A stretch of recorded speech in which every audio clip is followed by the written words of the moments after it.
یہ بشنی وزیر اعظم تھا پاکستان کا۔ عمران خان کی نیندیں حرام ہو گئی ہیں اور عمران خان کی زندگی عذاب بن گئی ہے کہ اب میرا ہوگا کیا۔ یہ جو ایک روایت عمران خان ڈال رہا ہے کہ سیاسی جماعتیں دباؤ ڈالیں کوئی بھی حکومت ہو اس کے اوپر اور کوشش کریں کہ ان کی مرضی کا کوئی آرمی چیف لگ جائے۔ ایک ادارے کے سربراہ کی تعیناتی کو اتنا کنٹروورشل بنانا اور تماشا بنانا ایک بہت ہی افسوسناک بات ہے، اور 26 والا بھی ہمیں اسی قسم کا کوئی دعویٰ لگتا ہے جو پورا ہوتا ہوا مجھے نظر نہیں آتا۔ عمران خان ذہنی طور پر ایک مفلوج آدمی ہے، اگر کوئی ایک پیج پر ہے تو عمران خان ہے اور بھارت کا میڈیا ہے۔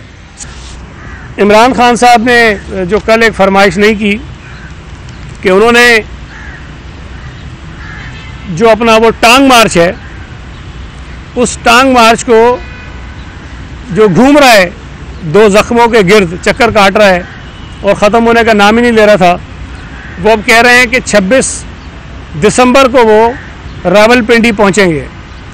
اب جتنی باتیں، جتنے اعلانات، جتنے دعوے عمران نازی پہلے کر چکا ہے، اگر اس ٹریک ریکارڈ کو دیکھیں تو یہ 26 والا بھی ہمیں اسی قسم کا کوئی دعویٰ لگتا ہے جو پورا ہوتا ہوا مجھے نظر نہیں آتا۔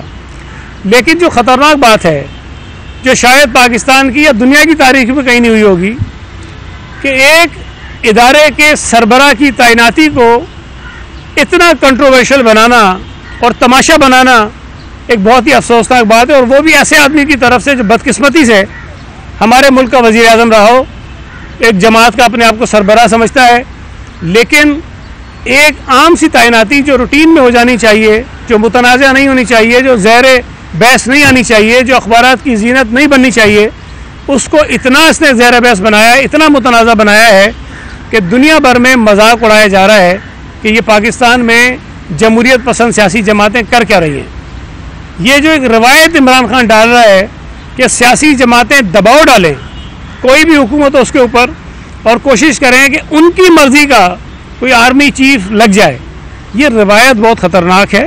یہ طریقہ کار جو عمران خان نے اختیار کیا یہ بہت ہی تباہ کن ہے، اس لیے کہ آرمی چیف کی تعیناتی ہر 3 برس بعد ہونی ہے، اور کوئی بھی جماعت جس کے پاس یہ طاقت ہو کہ وہ 10, 15, 20 ہزار بندے اکٹھے کر سکتی ہے، وہ کہے جی میں تو جا کے پنڈی میں نے بیٹھنا ہے اور فلاں آدمی کو جو ہے آپ جو آرمی چیف لگائیں، اس سے کسی بھی طرح سے نہ اس ملک کی خدمت ہو رہی ہے، نہ ہی ہمارے اداروں کی جو ہے وہ خدمت ہو رہی ہے۔ اس سے اداروں کو نقصان ہو رہا ہے، ہمارے ملک کو نقصان ہو رہا ہے، اور جمہوریت کا دنیا بھر میں تماشا بن رہا ہے۔ عمران خان اس بات پہ بالکل اس نے اپنا مائنڈ بنایا ہوا ہے، اس کو یقین ہو گیا ہے کہ وہ اقتدار میں کسی مینیپولیشن کے بغیر آ ہی نہیں سکتا۔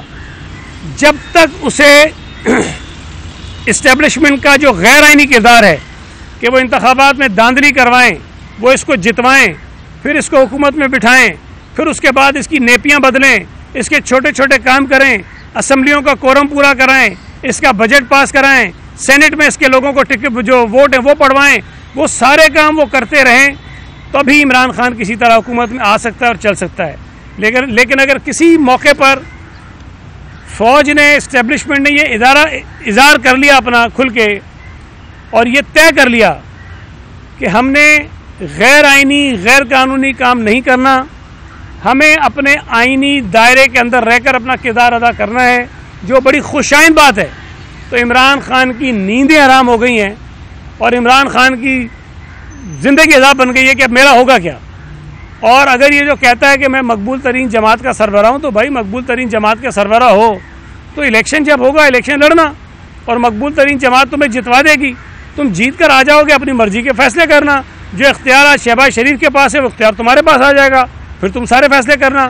لیکن یہ میسج بھجوانا اور یہ بالکل کنونس ہے اس بات پر کہ جب تک میری مرضی کا آرمی چیف، اور پھر اس کے تھرو DGISI، پھر اس کے تھرو کوئی اور، پھر اس کے تھرو کوئی اور، ساری چیزیں لگوا کے اپنے سارے سیاسی مخالفین کو جیلوں میں ڈال کے، ان کی زندگیاں تنگ کر کے، میڈیا کی زبانوں پر تالے لگا کر، میڈیا میں جو لوگ سچ بولتے ہیں ان کو نوکریوں سے نکلوا کر، ججز جو آئین اور قانون کے مطابق فیصلے کرتے ہیں ان کے خلاف ریفرنسز ڈلوا کر، اس طرح سے میں سب کو اپنے کنٹرول میں لے کر آؤں اور اپنی حکومت چلاؤں اور اس حکومت میں ملک کے اوپر بیٹھ کے راج کروں۔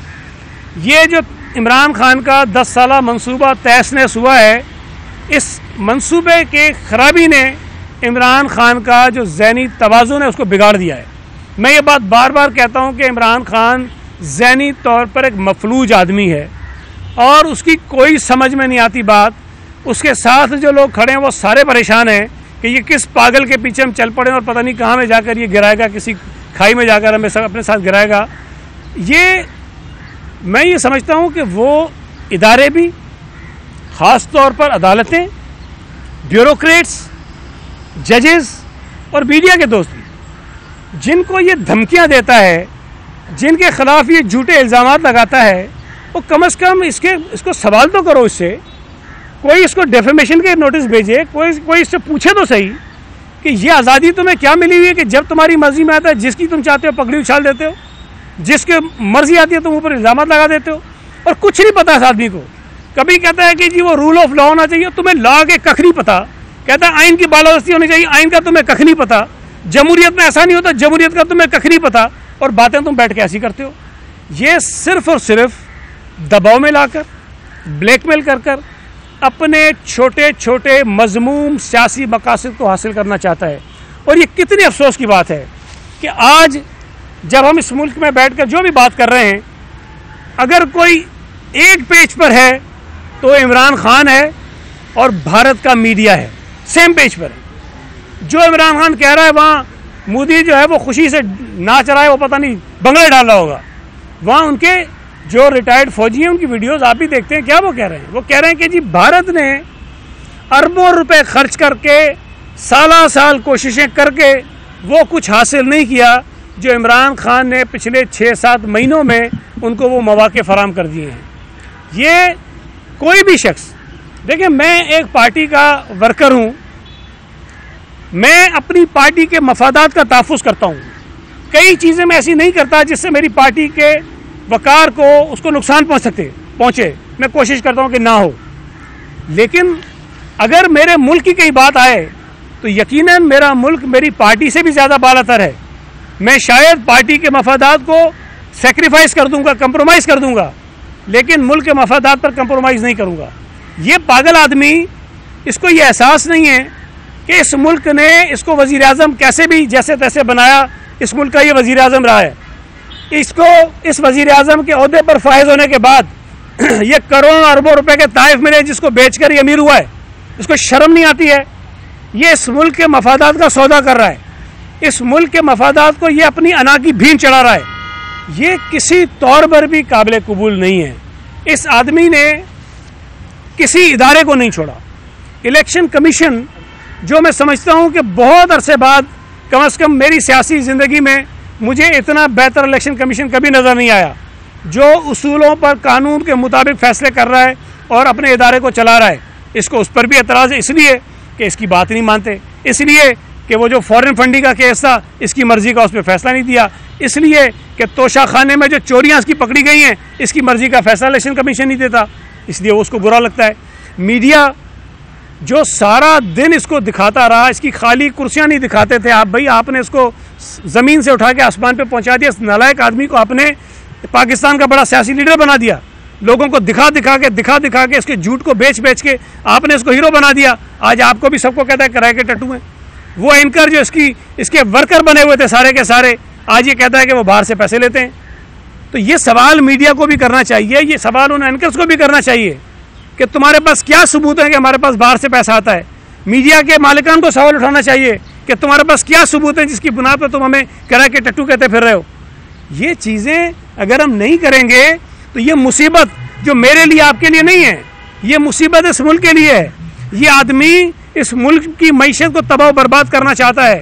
اس آدمی نے جب وزیر اعظم تھا, جب اس کی وزارت عظمیٰ جا رہی تھی تو اس نے کوشش کی کہ پاکستان کی معیشت برباد ہو. میں نے نہیں کہا تھا, ان کے وزیروں نے کہا کہ عمران خان جاتے جاتے نئی حکومت کے راستے میں بارودی سرنگیں بچھا کے گیا ہے. یہ بارودی سرنگیں پاکستان کے راستے میں بچھائی گئی تھیں, پاکستان کے لوگوں کے راستے میں بچھائی گئی تھیں, پاکستان کی معیشت کے راستے میں بچھائی گئی تھیں. اور اس کا جو خمیازہ ہے وہ ہم اور آپ اور اس ملک کا ہر آدمی بھگت رہا ہے. وہ بھی بھگت رہے ہیں جو پی ٹی آئی کے فالوور ہیں, وہ بھی بھگت رہے ہیں جو عمران خان کے جلسوں میں جاتے ہیں, وہ بھی بھگت رہے ہیں جو عمران خان کی وجہ سے گمراہی کا شکار ہیں, وہ بھی اس کا شکار ہوئے ہوئے. اب اگر IMF کے ساتھ یہ حکومت معاہدہ کرنے جاتی ہے تو شوکت ترین اپنے وزرائے خزانہ کو 2 صوبوں کے فون کر کے کہتا ہے، جو آپ کے سامنے بات آئی ہے، فون کر کے کہتا ہے کہ IMF کو کہو کہ ہم اپنی کمٹمنٹس کو پورا نہیں کریں گے. اس لیے وہ کہلوا رہا تھا کہ IMF کے ساتھ آپ کو معاہدہ نہ ہو سکے اور خدا نہ خواستہ یہ ملک جو ہے وہ بینکرپٹ ہو جائے. یہ ملک اگر بینکرپٹ ہوتا ہے تو سارے جو قوم ہے اس کی سزا بھگتے گی اور اتنی مشکلات کا ہم شکار ہوں گے جس کا ہمیں ازالہ کرنا شاید مشکل ہو جائے گا. تو یہ آدمی اداروں کو تباہ کرنا چاہتا ہے، ملک کی معیشت کو تباہ کرنا چاہتا ہے، خدا نہ خواستہ ملک کو تباہ کرنا چاہتا ہے، اپنی ہٹ درمی اور انا پرستی کی بھیڑ سب کو چڑھانا چاہتا ہے.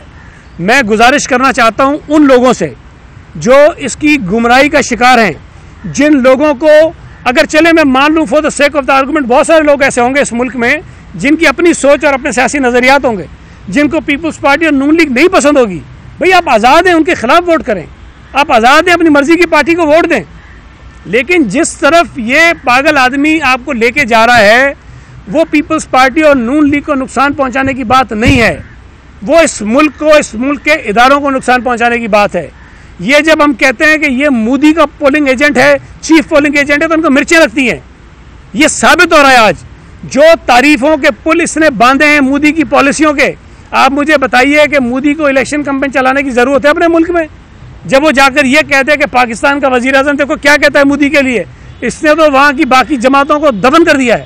اس لیے کہ یہ کوئی کمٹمنٹ ہے اس کی کہ اس نے مودی جیسے حکمرانوں کو سپورٹ کرنا ہے. اس کو جو ہم کہتے تھے نا یہ فارن فنڈنگ کیس میں بھارتیوں نے اور یہودیوں نے کیوں پیسے دیے ہیں، آج یہ بات ثابت ہو رہی ہے کہ وہ پیسے کیوں دیے گئے تھے. وہ پیسے اس لیے دیے گئے کہ یہ پاکستان کی معیشت کو، پاکستان کے اداروں کو خدا نہ خواستہ نیست و نابود کرے، برباد کرے، تاکہ پاکستان کے دشمن قوتیں جو ہیں ان کو یہ کسی طرح سے فائدہ پہنچا سکے. سوال پیدا یہ ہوتا ہے جس پر آج یہ ایک بات نہیں کرتا.